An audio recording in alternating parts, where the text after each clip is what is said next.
Welcome to the Knowledge Today channel. Conservative pundits and influencers are getting their followers to join a new app called Parler.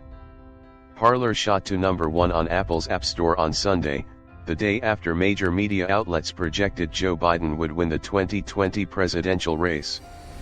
Parler had been downloaded nearly 1 million times within 5 days of Election Day, November 3.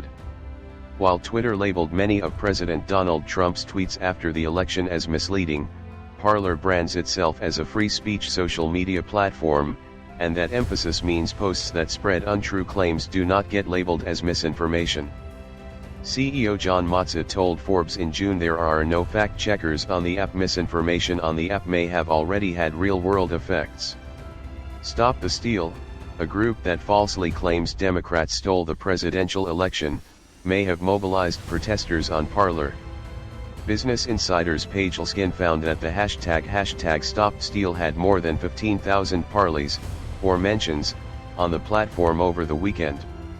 Stop the Steal protesters gathered around vote-counting centers in Georgia, Nevada, and Michigan to demand that election workers stop tallying ballots. Here's a breakdown of what Parler is, how the app functions, and who controls it. Parler did not immediately respond to Business Insider's request for comment. What is Parler? Parler describes itself as non-biased, free speech social media focused on protecting users' rights. Users can discover news related to politics, sports, and entertainment. They can also comment on and upvote posts, called parleys. Its privacy policy says Parler makes no guarantees as to the security or privacy of your information. Parler's privacy policy says the company collects all information shared on the site, including photos, videos, and comments, IP addresses and other location information, a user's searches, viewed posts, and the number of times they visited. The policy says that user information is shared with vendors, service providers, and analytics partners. Users who violate the company's community guidelines can be removed from the app. The guidelines say posts that promote crime or unlawful acts, spam, copyright violations, content from terrorist organizations, or posts that otherwise interfere with Parler's welcoming, nonpartisan public square can be removed. Who owns Parler? Matza and Jared Thompson, Parler's chief technology officer, created the app in 2018. Matza graduated from the University of Denver in 2014 and worked as a software engineer for Amazon Web Services before creating the app, his LinkedIn profile says. Thompson wrote on LinkedIn that he graduated from the University of Denver in 2015 with a bachelor's degree and a master's degree. Dan Bongino, a pro-Trump Fox News contributor who has perpetuated misinformation about COVID-19, announced in June that he would take an ownership stake in Parler. Matza told Forbes that he received funding for the app through angel investments, but he did not disclose the amount. Who's on Parler? Though Parler's tagline on the App Store is unbiased social media, Matza told Forbes that liberals accounted for a very minute share of the population and that the platform's users were mainly Republican and right-wing influencers and politicians. When a user signs up for the app, Parler suggests following promoted members including the prominent conservative pundits Sean Hannity and Dinesh D'Souza as well as politicians like Senator Ted Cruz and Joe Jorgensen, the 2020 Libertarian presidential nominee. Several right-wing activists who have been barred from other social media platforms have promoted member accounts on Parler.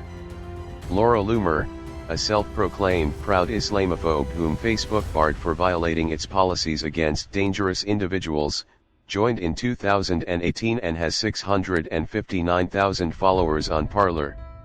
Milo Yiannopoulos, who has been barred from Twitter and Australia for inciting violence and harassment, is a promoted member with 176,000 followers.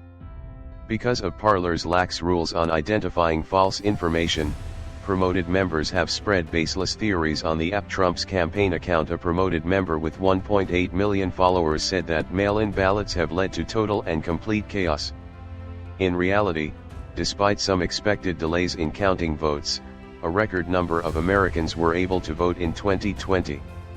The conservative talk show host Mark Levin, former New York Mayor Rudy Giuliani, and the pro-Trump vloggers Diamond and Silk have also spread baseless claims of election fraud to their combined millions of followers.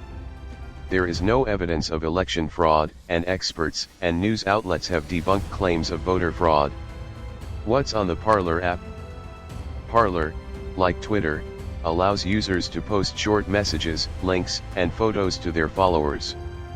Parler has a Discover News section that recommends headlines from far-right blogs and news aggregators.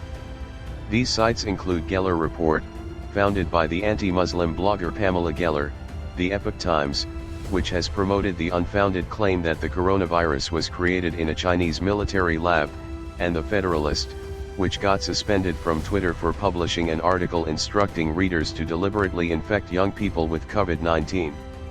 The site has also recommended content from ESPN, TechCrunch, Ladders, and Page 6.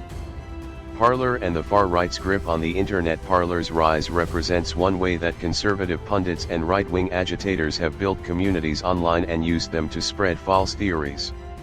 Ben Shapiro, who has spread misinformation about climate science and Islam, has one of the most popular podcasts in the country.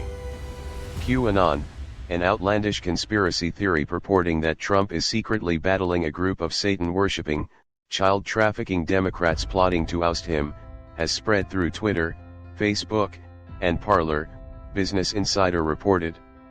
Right-wing pundits used Twitter and YouTube to spread the conspiracy theory that Bill Gates was responsible for COVID-19. Some Democrats have said more must be done to match conservatives' competency online. Representative Alexandria Ocasio-Cortez has said that part of her Democratic colleagues' challenge in securing down-ballot races this year was their failure to spend money on Facebook ads. Our party isn't even online, not in a real way that exhibits competence, Ocasio-Cortez told the New York Times.